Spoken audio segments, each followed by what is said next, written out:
हमारा टॉपिक है work done by gravitational field. तो ग्रेविटेशनल फील्ड को समझते हैं। ग्रेविटेशनल फील्ड क्या होती है?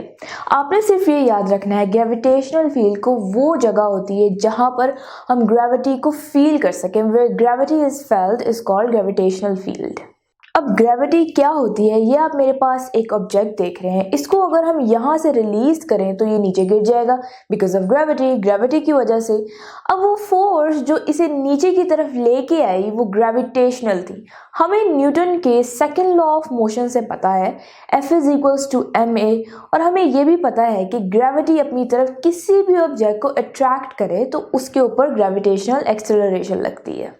तो हमारा फॉर्मूला बनेगा F is equals to mg, क्योंकि अब एक्सेलरेशन कांस्टेंट 9.8 मीटर पर सेकेंड स्क्वायर है।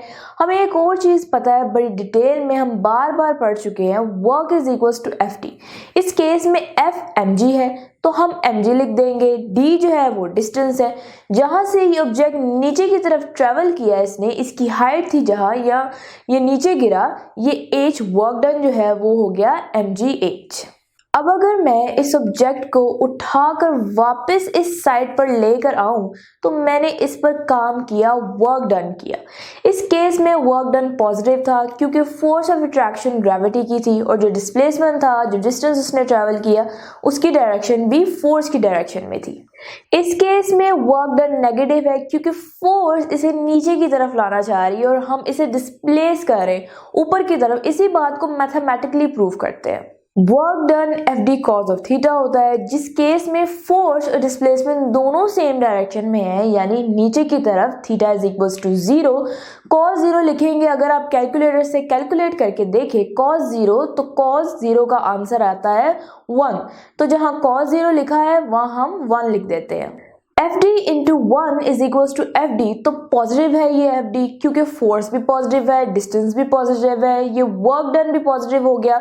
इसको हम कैलकुलेट कर चुके हैं, W is equals to mgh। Negative case में क्या है आप देख सकते हैं कि ऑब्जेक्ट की ग्रेविटेशन फोर्स नीचे की तरफ लग रही है, हम इसे डिस्प्लेस करें ऊपर की तरफ, दोनों एक दूसरे के ऑपोजिट है, यानी जो एंगल है 180 डिग्री है। FD cos थीटा होता है, FD cos 180 रख देंगे क्योंकि थीटा 180 डिग्री है। कैलकुलेटर से कैलकुलेट करें cos 180 तो आंसर आता है -1।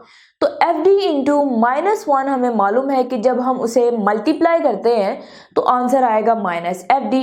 तो वर्क डन इज नेगेटिव, और अगर आप वैल्यूज डालेंगे तो वो आएगा -mgh, जिसे हम पिछले कैलकुलेट कर चुके हैं। नेक्स्ट एक और चीज हम देखते हैं, वो ये है कि हम एक पाथ बनाते हैं A to B, B to C, C to D, D to E and then E to F। एक ऑब्जेक्ट लिया, इस ऑब्जेक्ट को मैं मूव करती हूँ A to B। Gravitational force इसे नीचे की तरफ अट्रैक्ट कर रही है और हम इसे A to B कर रहे हैं। तो दोनों में एंगल क्या है यहाँ पर 90। अगर आप cos 90 रख के कैलकुलेटर से देखें तो आंसर आएगा 0। तो ये ग्रेविटेशनल फोर्स जो हॉरिजॉन्टल वर्क है वो 0 होता है ग्रेविटेशनल फील्ड में। अब हम क्या करते हैं, इस ऑब्जेक्ट को उठा के C की तरफ लेकर जाते हैं। तो आप मुझे बताएं कि डिस्प्लेसमेंट और फोर्स में क्या एंगल आ गया? 180, क्योंकि फोर्स नीचे की तरफ है, डिस्प्लेसमेंट ऊपर की तरफ कर रहे हैं। तो cos 180 कैलकुलेटर में डालेंगे तो आंसर आएगा -1। सिमिलरली जब हम C to D लेकर आते हैं तो अब F जो है वो नीचे की तरफ है और D इस डायरेक्शन में है जहां हम मूव कर रहे हैं। एंगल 90 है, cos 90 देखेंगे तो आंसर आएगा 0। अगेन D to E जाएंगे ट्रैवल करके, माइनस वर्क डन होगा, नेगेटिव वर्क डन होगा, तो E to F जाएंगे तो भी आंसर 0 होगा। इस पूरी एक्सरसाइज में हमने ये देखा कि जो A to F हम गए तो वर्क डन सिर्फ वही था, या तो ऊपर की तरफ था यानी ग्रेविटेशन के अगेंस्ट, या ग्रेविटेशन की डायरेक्शन में जो हॉरिजॉन्टल होता है वो वर्क डन 0 होता है। ये बात हमने यहाँ से प्रूव करनी है। अब A to B हम मूव करवाना चाहते हैं। अब हमारे पास स्ट्रेट नहीं है, हमारे पास एक कर्व्ड रास्ता है और इसमें हम एक ऑब्जेक्ट को लेते हैं, उसको A to B ट्रैवल करवाते हैं। अब A to B को मैं दो पार्ट्स में डिवाइड कर सकती हूँ।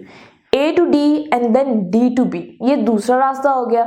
अब मुझे बताएं A to D क्या वर्क डन होगा। आप कहेंगे 0। एग्जैक्टली, क्योंकि ग्रेविटेशनल फील्ड और डिस्प्लेसमेंट में जो एंगल है वो 90 है। 90 तो हमने देख लिया, इसका वर्क डन 0 होगा। जब D to B जाएंगे यानी ऊपर की तरफ जाएंगे तो वर्क डन क्या होगा, -mgh, जो कि अभी हम कैलकुलेट कर चुके हैं। दूसरी पॉसिबिलिटी रास्ते की क्या बनती है, ये वाली, पहले हम A to C जाए देन C to B जाए। उस केस में जो A to C है वो वर्क डन होगा -mgh, C से B तक जाने में जो वर्क डन होगा वो होगा 0। और हम यहाँ पर अगर ACB पाथ का वर्क डन कैलकुलेट करें तो वो आएगा -mgh + 0 = -mgh। अब तीसरी पॉसिबिलिटी है कि हम A to B, ये जो हमारा कर्व है, इसको टोटल वर्क कैलकुलेट करें। उसके लिए हम क्या करते हैं, हम इसको छोटे छोटे पाथ में डिवाइड कर देते हैं। इसको 2 कंपोनेंट्स होंगे y एंड x इस पूरे पाथ में। तो A to B का जो टोटल वर्क डन होगा वो हर इंटरवल के लिए हम अलग कैलकुलेट कर लेंगे। ऑब्वियसली जो x है डिस्टेंस, उसमें x को हम x2, उस पे तो वर्क डन 0 होगा। जो वर्क हो रहा है वो सिर्फ y की डायरेक्शन में हो रहा है।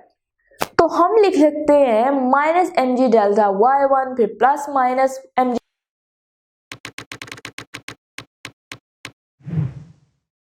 अगर आप ये लेक्चर कंप्लीट देखना चाहते हैं और उसके साथ साथ हजारों MCQs और उनकी एक्सप्लेनेशंस चाहते हैं तो अभी कृपया गूगल प्ले स्टोर पे जाइए और डाउनलोड कीजिए ऐप हिप्पो ई-लर्निंग प्रोग्राम। खुद भी इसे इस्तेमाल करें और इसके साथ साथ अपने फ्रेंड्स और अपने क्लास फेलो को भी अनुशंसा करें। And don't forget to like this video and subscribe to our channel. धन्यवाद।